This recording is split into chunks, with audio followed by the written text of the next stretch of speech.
महाविकास आघाडीमधील जागांचा तिढा हा दिल्लीमध्ये सुटणार का हे आज बघावं लागेल। राहुल गांधी मल्लिकार्जुन खरगेंसोबत ठाकरे पवार हे चर्चा करण्याची शक्यता आहे। सांगली भिवंडी रामटेक आणि मुंबईमधील जागांचा तिढा आज दिल्लीत सुटण्याची शक्यता आहे। सांगली आणि मुंबईमधील जागांवरनं ठाकरेंची सेना आणि काँग्रेसमध्ये प्रामुख्याने वाद आहे, तर भिवंडीच्या जागेवरनं काँग्रेस आणि राष्ट्रवादी काँग्रेसमध्ये जोरदार रस्सीखेच आपल्याला बघायला मिळते। त्यामुळे आजच्या या बैठकीमध्ये महाविकास आघाडीमधला तिढा सुटणार का हे बघावं लागेल। दिल्लीमधनं या संदर्भातला काही निर्णय होणार का हे बघावं लागेल। आणि याविषयीचे अधिक अपडेट्स घेऊयात। अजय माने आपले प्रतिनिधी सध्या आपल्या सोबत आहेत। अजय, दिल्लीमधनं आज महाविकास आघाडीमधल्या या तिढ्यावरती काही निर्णय येण्याची शक्यता आहे का? काय बोललं जातं? महाविकास आघाडीतला वाद जो आहे तो मिटत नाही। अवघे 4 दिवस जे आहेत ते पहिल्या टप्प्यातील उमेदवारी अर्ज भरायला राहिलेले आहेत, पण त्या जागेवरची एकंदरीत उमेदवार किंवा मग ती जागा कोणाच्या वाटेला हे जाहीर झालेलं नाही।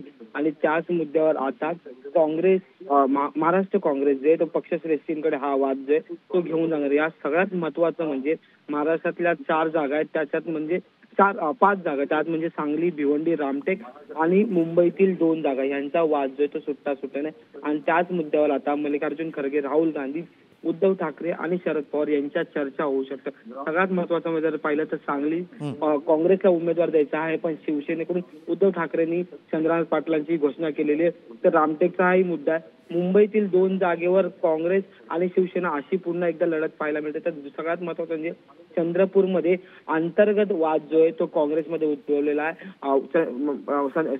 सुधीर मुनगंटीवारांविरोधात एक तगडा कॅन्डिडेट देण्याची काँग्रेसची रणनीती आहे, पण त्याच ठिकाणी जर पाहिलं तर विजय वडेट्टीवार यांच्या नावाची चर्चा असताना प्रतिभा धानोरकर सुद्धा त्या जागेसाठी आग्रही आहे। त्यांनी दिल्लीत श्रेष्ठ नेत्यांची सुद्धा भेटीगाठी घेतलेल्या आहे। त्यामुळे हा वाद संपूर्ण आणि अंतर्गत असो किंवा महाविकास आघाडीतला तणाव असो तो दूर करून लवकरात लवकर उमेदवारांची नावे किंवा जागांची यादी जाहीर करावी, या अनुषंगाने आता हा सगळा वाद घेऊन काँग्रेस जो आहे तो दिल्ली दरबारी जाणार आहे। आणि तिथून मग उद्धव ठाकरे आणि शरद पवार यांच्याशी चर्चा होऊन हा वाद जो आहे तो आज किंवा उद्याच मिटून उद्या संध्याकाळपर्यंत याद्या जे आहेत जाहीर होण्याची शक्यता वर्तवली जाते।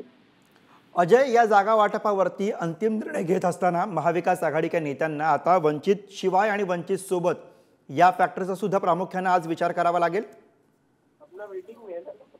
नक्कीच गुरु, जर तू पाहिलं तर आता सध्या जी चर्चा चालू आहे त्याच्यात प्रामुख्याने जर मतदार नावं बघितली तर शिवसेनेच्या वाटेला 20 जागा, काँग्रेसच्या वाटेला 18 जागा आणि राष्ट्रवादीच्या वाटेला 10 जागा येण्याची शक्यता वर्तवली जाते। जर वंचित सोबत आली तर वंचितला आधीच महाविकास आघाडीकडून 4 जागांचा प्रस्ताव देण्यात आलेला आहे। जर वंचित सोबत आली तर ह्या तिन्ही पक्षांकडून थोड्या जागा देऊन त्यांच्या 4 जागांचा कोटा जो आहे तो पूर्ण केला जाईल।